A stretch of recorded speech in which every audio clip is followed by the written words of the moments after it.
Bonjour à tous et bienvenue. Je suis très heureuse de vous recevoir dans cette nouvelle rencontre puisqu'aujourd'hui nous allons passer enfin quelques instants avec un homme très pragmatique et très concret mais qui a les yeux et la tête tournés vers les étoiles.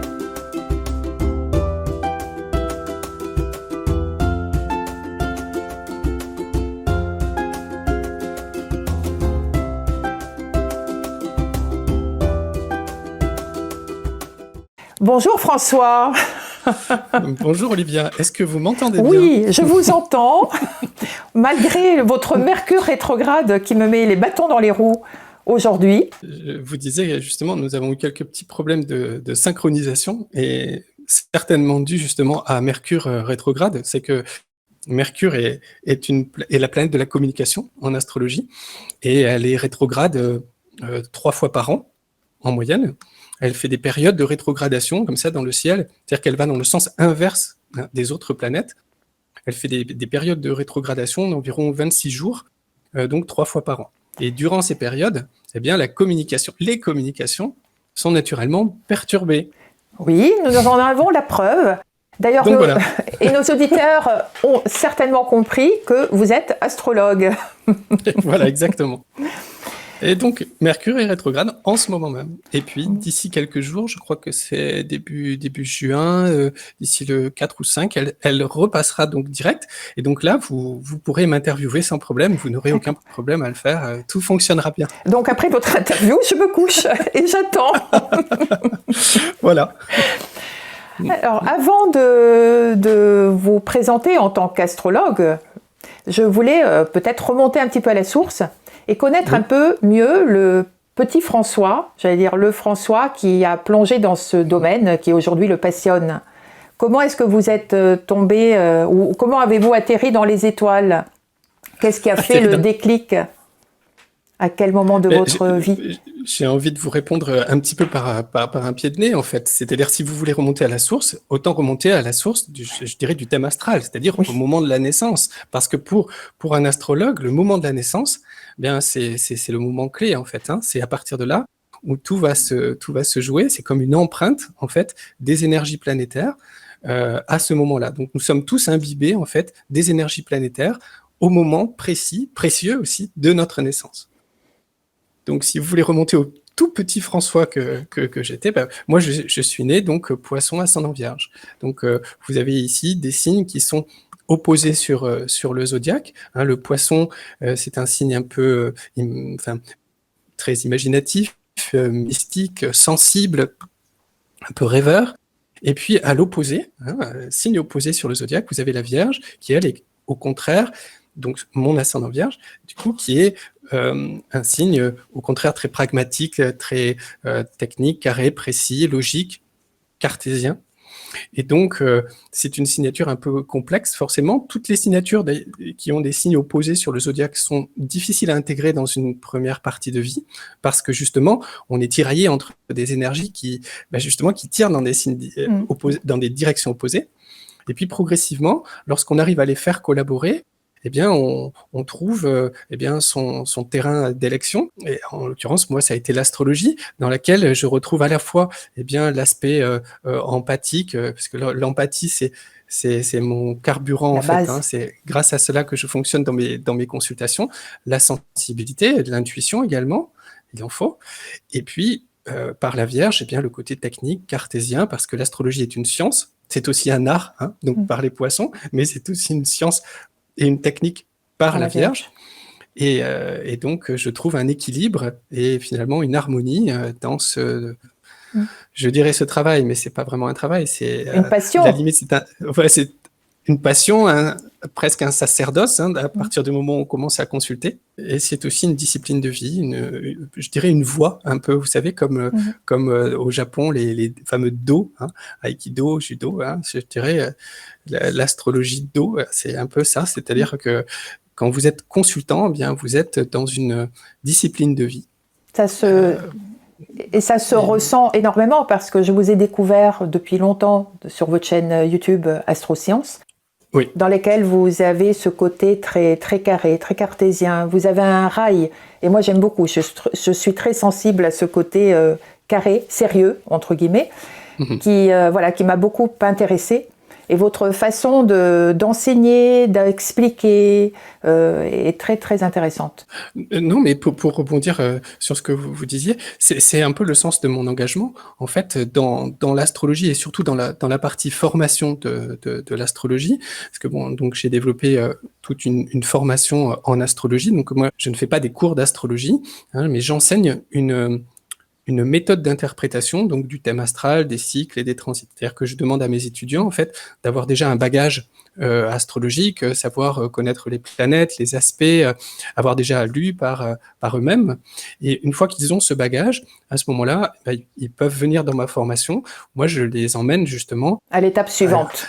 À l'étape suivante, hein, voilà, qui est de pouvoir rentrer dans le thème astral directement et sortir des informations pertinente et surtout utile pour le consultant. Et la base de mon engagement, c'est ça, c'est que par mon parcours, en fait, dans l'apprentissage de l'astrologie, je me suis rendu compte que en fait, le monde de l'astrologie était très théorique et finalement très peu pratique. Il y a des tonnes de livres, des tonnes de livres. J'en ai beaucoup. Des tonnes de théories. Mais on s'y perd. Des personnes et même des étudiants qui sont tellement passionnés et qui étudient l'astrologie depuis tant d'années qu'ils en savent plus que moi, hein, je reconnais sans problème, mais de manière théorique. Et en fait, ils ne savent pas interpréter un thème astral. Et donc moi, j'ai des étudiants qui viennent me voir après 10 ans, après 15 ans d'études de l'astrologie, que ce soit dans des écoles ou par eux-mêmes, dans des livres, et qui en fait disent, je sais plein de choses, mais en fait, pas les mettre en application. Je sais toujours pas interpréter un thème astral. Mon engagement, c'est ça. C'est-à-dire, c'est remettre la pratique de l'astrologie au centre de cette discipline. Alors, comment faites-vous justement pour passer ce message, pour enseigner cela? Bon, ça passe justement par mes formations, déjà. Également par la création des jeux de jeux de cartes. Oui. Avec mon épouse, nous avons développé trois jeux de cartes qui permettent justement de pratiquer l'astrologie. Donc pas d'apprendre la théorie de l'astrologie, bien sûr ça en fait partie, mais surtout de pratiquer. Donc c'est ce que je voulais. En fait, à un moment donné, je me suis dit bon, qu'est-ce que je fais? Je peux écrire un livre, je peux même en écrire plusieurs. Encore un livre. Encore un livre, un de plus, hein, que les personnes liront et puis les oublieront, peut-être. Ou alors, je développe un outil pratique que les personnes auront plaisir à manipuler, à sortir et à pratiquer vraiment, c'est-à-dire amener les personnes à réfléchir par elles-mêmes. C'est-à-dire pas à recracher par la mémorisation des phrases toutes faites de livres, mais vraiment à réfléchir. Et en fait, c'est là où l'astrologie est intéressante, parce que c'est là où elle devient créative. C'est quand on commence à réfléchir et à mélanger des symboles. Tout à l'heure, je vous parlais de la Vierge et des Poissons, c'est exactement pareil. Quand vous commencez à mélanger Mercure rétrograde dans le signe... Ne me parlez pas de Mercure rétrograde aujourd'hui. Voilà, donc, voyez, c'est dans le signe des Gémeaux, bon, et qu'est-ce que ça veut dire, etc. Et c'est là où ça devient vraiment une gymnastique mentale intéressante. Oui, parce que vous aidez à mettre le doigt sur les 2-3 planètes, les aspects, les transitions et autres, qui nous aident à réfléchir, qui nous poussent à réfléchir. Exactement, voilà. Le but, c'est pas de donner quelque chose de tout cuit, en fait, mais c'est et donc, par exemple, vous avez ici, donc, vous voyez, c'est le premier jeu que nous avons développé, c'est le solfège astrologique. Alors, le solfège astrologique, dites-moi, aimez-vous la musique? Solfège, la musique. Alors, vous savez, il y a énormément, moi je suis de plus en plus en admiration devant les affinités qui existent entre l'astrologie et la musique. Et c'est, par exemple, les planètes sont des notes de musique en fait. Hein. Et donc, quand vous commencez à jouer, à aligner ces notes, vous pouvez commencer à jouer un morceau, jouer une symphonie. Pour moi, interpréter un thème astral, c'est créer, je dis bien créer, à partir des notes de musique, créer une symphonie et la présenter à la consultante. C'est très joliment dit. Je travaille en musique d'ailleurs, beaucoup, parce que c'est une source d'inspiration énorme pour moi, de mise en condition aussi. Des fois, je suis bloqué sur un thème, je déconnecte, j'écoute un morceau de musique et puis après, ça revient. Voilà. Et je trouve qu'il y a énormément de liens d'affinité entre l'astrologie et la musique. Le solfège, les solfèges, parce que donc vous avez le solfège astrologique qui est donc la position des planètes classiques en fait dans les signes. Oui. Alors vous voyez que par exemple, j'utilise des mots-clés. Donc, vous avez les mots-clés du soleil, les mots-clés du taureau, mais après c'est à vous de faire. Hein. C'est-à-dire, vous mélangez trouver la bonne les mots-clés combinaison du soleil, voilà, et vous mélangez les uns avec les autres, ça crée des expressions, et vous pouvez intervertir les mots-clés pour créer vous-même toutes les expressions qui sont finalement tout à fait justes par rapport à la position de soleil-taureau. Vous voyez, je ne donne pas les choses les solutions. Non. Justement, voilà. De toute façon, pour les personnes qui nous écoutent, François a mis en ligne des vidéos qui expliquent l'utilisation de ces jeux de cartes. Exactement. Mais je mettrai en description les liens de toute façon. Les dominos astrologiques, ça c'est pour les maîtrises planétaires.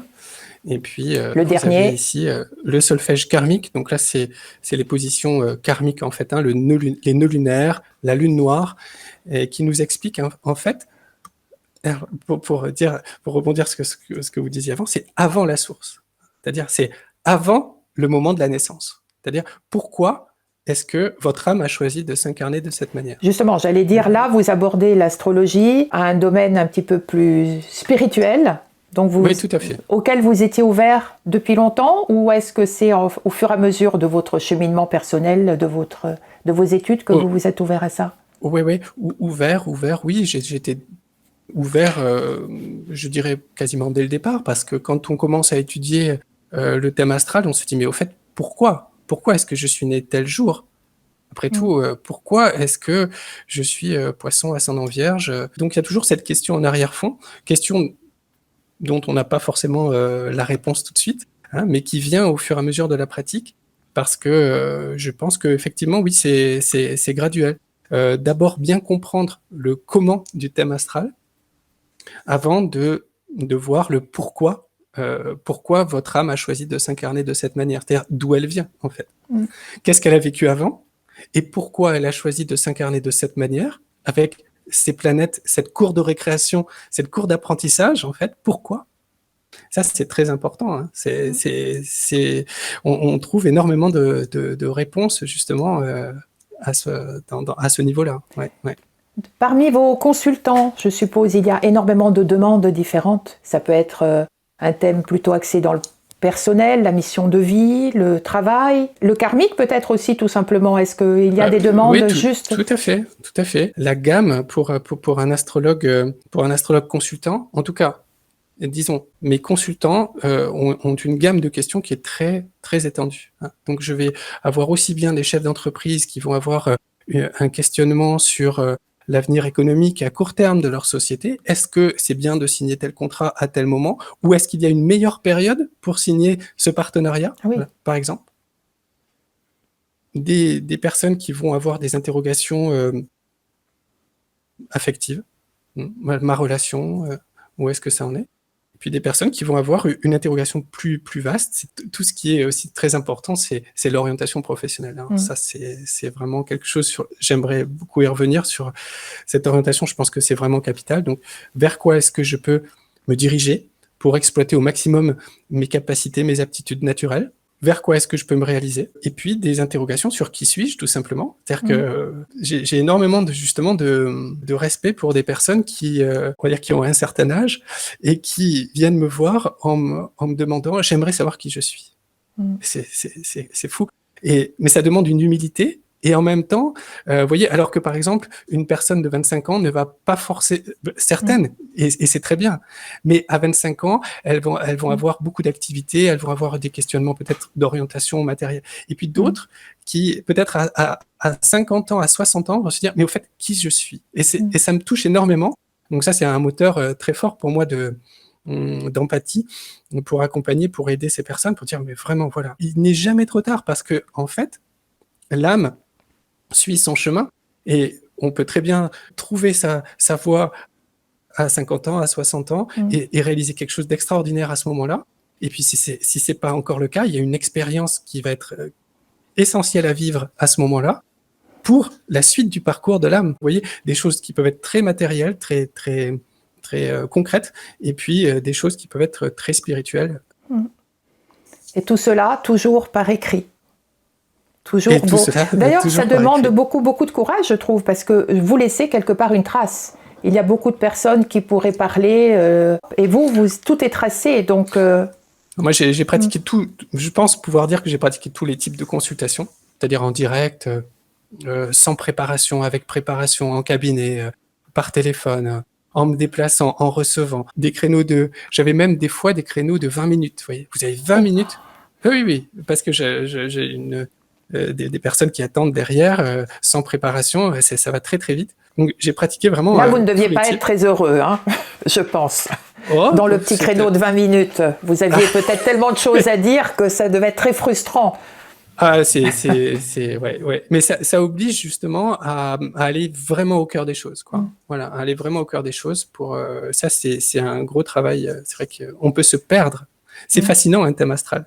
Quand vous commencez à connaître un peu, et c'est ça le problème justement des étudiants, c'est qu'on peut complètement être hypnotisé par le thème astral. Et c'est sans fin, c'est vaste, c'est d'une richesse incroyable.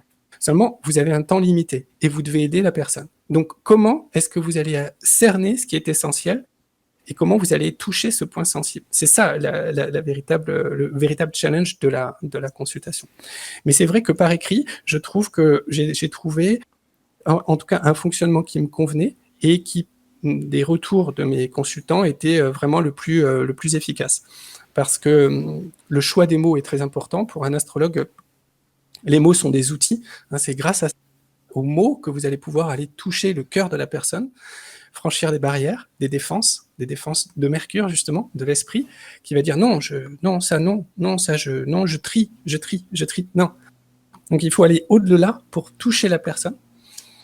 Et puis, donc le choix des mots, et puis la possibilité de relire ensuite, comme vous le disiez, donc l'étude, revenir sur les mots, s'attacher aux mots, dire ah mais c'est pas exactement ça qu'il avait dit. Ah je croyais qu'il avait dit ça. Ah non non non, il a pas dit ça. Regarde, il a dit exactement ça. Ah d'accord, donc c'est pas pareil. Mais ça je le comprends que 3 mois après, une fois que je suis revenu sur la consultation. Et j'ai énormément de consultants justement qui me disent je n'ai compris ce que vous disiez que 3 mois, 1 an après, en relisant votre étude. Et parfois même plusieurs années après. Oui, parce qu'il y a des choses aussi qu'on ne veut pas voir, qu'on ne veut pas entendre, voilà, donc une sorte de déni. Voilà, et dont on n'a pas forcément conscience, bien sûr. Hein. C'est Mercure qui filtre les informations qui nous viennent, qui nous dit oui, ça c'est vrai, non, ça c'est pas vrai. Donc là, avec les mots, en fait, on chante en fait cette barrière mercurienne puisqu'on l'oblige à revenir sur les mots écrits. Et donc ça, c'est particulièrement performant. Et progressivement, en fait, le subconscient fait un travail. Et donc ça, c'est très précieux. Mais bon, bien sûr, voilà, c'est beaucoup de temps passé dans l'écriture, parce que c'est vraiment une écriture.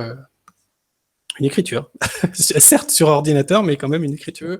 Il y a vraiment un travail donc de réflexion sur le choix des mots. Hein. Les mots, ce sont les outils de l'astrologue. C'est les mots qui vont permettre d'aller percer, je dirais, une forme de protection que nous avons tous, hein, les limites de notre personnalité, pour aller vraiment au cœur, pour toucher la personne et pour pouvoir permettre un changement en elle. Donc le choix des mots est extrêmement important, le choix des expressions. Donc je passe beaucoup de temps, des fois je peux rester bloqué pendant 5 minutes sur une phrase où je n'arrive pas à trouver exactement le mot qui correspond. Et puis hop, ça se débloque et bon, voilà.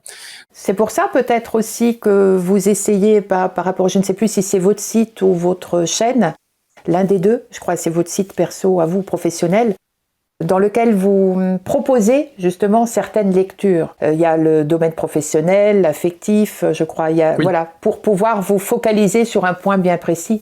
Il est rare en fait que quelqu'un vous demande le thème en général, vous ne pouvez pas. C'est trop vaste. Il faut avoir une sorte d'objectif, non ? En fait, je ne le décompose pas de cette manière. Je ne le décompose pas sur affectif ou professionnel.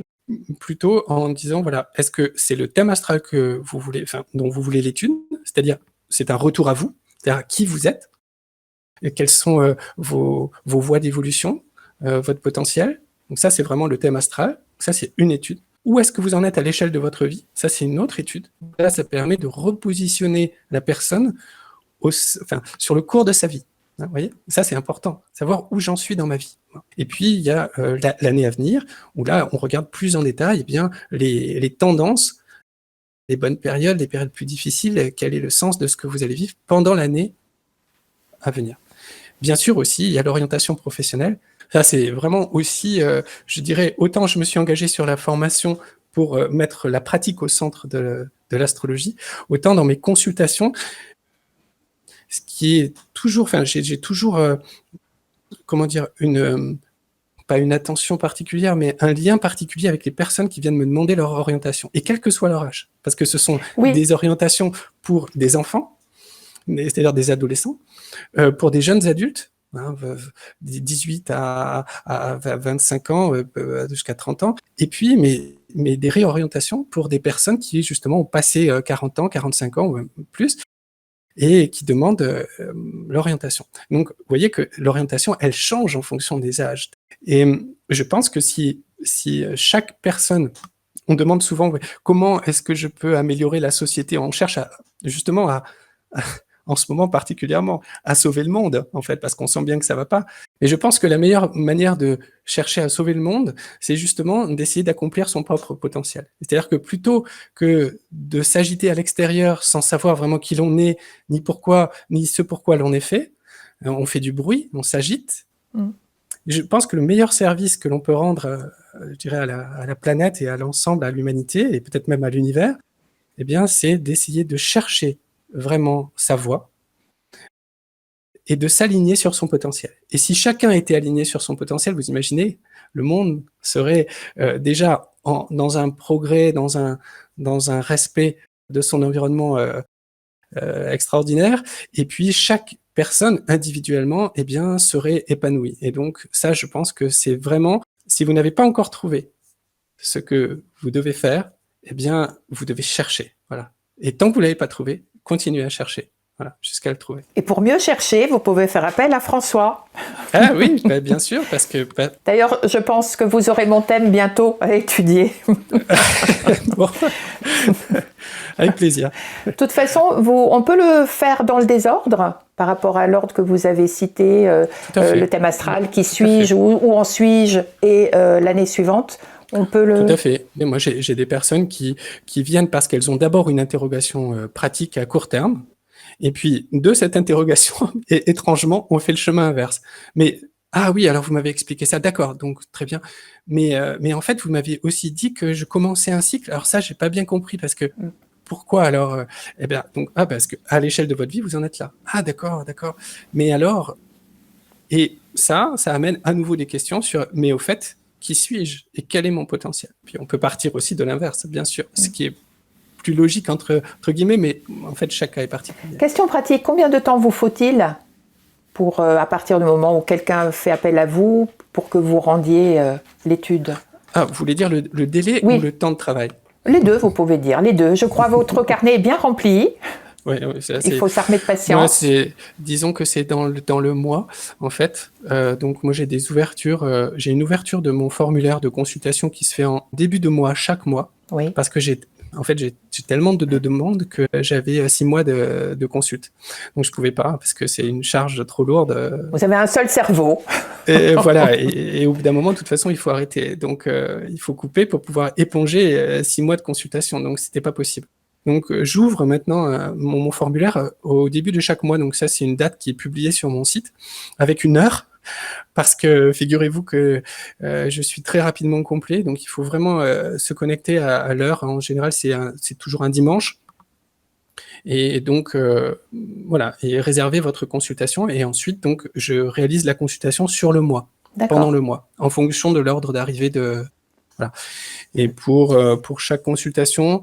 c'est un temps de travail à peu près de 3 heures. Hein. C'est 3 heures de travail. Il y a à peu près 2 heures il y a 1 heure de préparation et puis 2 heures de rédaction, enfin réflexion, rédaction, etc. Voilà. Si je devais vous demander un exemple, sans citer de nom bien sûr, quelque chose qui vous a soit fait plaisir, soit étonné, bluffé par rapport à votre expérience, un retour que vous avez pu avoir, qui vous a fait plaisir ou étonné?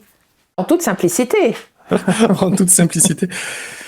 Ce qui me fait le plus plaisir, c'est... Je n'ai pas un exemple qui me vient en tête particulièrement, voilà. Mais j'en ai beaucoup, en fait. C'est la personne qui va me dire... Par exemple, une personne avec qui l'échange initial ne va pas être fluide. Moi, par exemple, un ascendant lion, j'ai plus de mal. Ou un ascendant scorpion. Vous savez qu'il y a des astrologues qui refusent de travailler sur les ascendants scorpions. De toute façon, quand vous dites l'échange virtuel, l'échange thématique, l'échange écrit. Parce que vous n'avez aucun échange vocal ou visuel avec le consultant. Voilà, l'échange par écrit, parce que la personne me fait part un petit peu de son questionnement, de son interrogation. D'accord. Donc dans le formulaire qu'on vous envoie, il y a quand même la possibilité, il n'y a pas que le prénom, la date de naissance, il y a vraiment un petit... D'accord. Non, parce que il faut quand même que... Par exemple, pour le thème astral, j'ai pas besoin de grand-chose, mais si la personne veut travailler sur une problématique particulière. Mais c'est surtout après sur le prévisionnel, sur l'année, je peux pas deviner, et d'ailleurs c'est pas mon but, si la personne veut acheter un appartement, veut faire un investissement, donc c'est à partir de là que tout se construit. Nous avons parlé de différents thèmes, de différentes demandes, mais est-ce que vous avez également des demandes de consultants qui ne se sentent pas bien, entre guillemets, qui ont des soucis, qui traversent des passes difficiles? Bien sûr. Je dirais pas que c'est la majorité des personnes, mais c'est vrai que ça représente à peu près 50%. Parce que en fait, quand tout va bien, vous êtes dans l'action, il n'y a pas besoin. Donc voilà. Après, c'est la souffrance qui est à la base de l'éveil et à la base de la recherche. Donc c'est parce qu'il y a une souffrance, et la vie fait en sorte justement de nous procurer ces phases de souffrance, justement pour nous amener à rechercher et à nous éveiller. Et donc parmi ces personnes en souffrance, il se trouve que j'ai constaté depuis les 2-3 ans passés, et surtout avec l'épisode de la pandémie, mais avant déjà, ça avait déjà commencé. Mais j'en vois de plus en plus, ce sont des personnes qui sont en situation de burn-out. Et peu importe l'âge en fait, c'est-à-dire que je vois des personnes qui sont très jeunes et qui sont en burn-out, que je ne voyais pas dans les années précédentes. Donc ça, c'est vraiment, moi qui travaille beaucoup à l'empathie, encore une fois, c'est vraiment quelque chose qui me prend, parce que j'ai l'impression d'un dégât social, vraiment d'une blessure, vous voyez. Alors bien sûr, c'est une source d'éveil, et je suis là justement pour aider ces personnes à dépasser cela. Mais quand même, c'est une blessure. Est-ce qu'on est obligé d'en arriver à ce stade pour entamer un chemin de recherche? Donc surtout, moi, ce que j'ai envie de faire passer justement par votre intermédiaire, c'est n'attendez pas le burn-out, parce que le burn-out, c'est quand même justement, vous n'avez plus d'énergie à ce moment-là, et il faut de toute façon remonter à la surface. Donc ça demande plus de temps. Donc, essayez de voir, d'anticiper au maximum et d'être en recherche avant de vous trouver dans cette situation de burn-out. Pourquoi c'est burn-out? Donc, ce que je trouve, c'est qu'il y a une situation de perte de sens, en fait. Voilà. Du coup, c'est ça. Parce que le travail et la pression, je pense qu'elles ont toujours été là. Je pense qu'on peut faire face, en fait, à peut-être même plus qu'on ne le croit, à la pression et au travail, mais à condition d'avoir un sens, de trouver un sens à ce que l'on fait. Et quand il n'y a plus de sens, alors, eh bien, l'énergie, comme dans un réservoir, l'énergie fuit. Elle vous fuit. Et vous arrivez à un moment donné où vous vous épuisez à travailler sans être soutenu, sans re-remplir ce réservoir avec du sens. Et là, vous arrivez à une situation de burn-out. Donc, l'astrologie, ici, permet justement de redonner du sens à ce que l'on vit. Que ce soit un sens, je dirais, au niveau d'une année, d'une période. Pourquoi est-ce que je vis ça? Voilà. Pourquoi est-ce que vous vivez ça? Parce qu'il y a un nouveau départ qui arrive après, et que donc, vous devez passer par une situation de vide. Mais aussi du sens dans, justement, ce dont on parlait précédemment, l'orientation professionnelle. Pourquoi est-ce que je veux me battre? Pourquoi est-ce que je veux me dépasser? Pourquoi est-ce que je suis le seul à avoir ce potentiel en moi? Tiens, en fait, quel est ce potentiel en moi? Justement, c'est votre thème astral. Je suis le seul à avoir ce potentiel? Oui, vous êtes le seul à avoir ce potentiel. Mais alors, c'est ma responsabilité de l'accomplir dans le monde. Si je suis le seul à pouvoir faire ça, le ciel attend de moi, il espère de moi. Oui, il espère de vous. Et donc, c'est beau. C'est ça que vous devez manifester dans le monde. Vous redonnez l'espoir. C'est beau. Oui, l'espoir, se recentrer sur soi et puis comprendre où est-ce que l'on en est et pourquoi. Ça, c'est très important.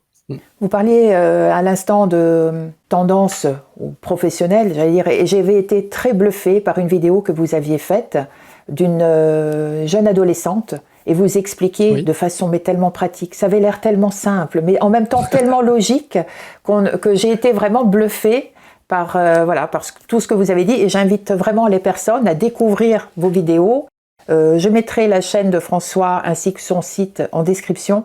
Et j'espère que si vous avez juste la curiosité de vous poser la question, de savoir ce que vous faites, ce que vous souhaitez faire, vous ferez appel à François. Puissiez-vous être entendu. Je serai entendu. Je vous remercie beaucoup, beaucoup de m'avoir accordé ces quelques instants.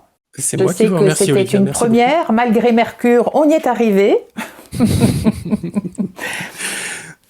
En ce qui me concerne, vous aurez probablement de mes nouvelles très bientôt parce que je compte faire appel à vos services. Donc, le début du mois, j'essaierai d'être le dimanche matin sur mon clavier. Très bien.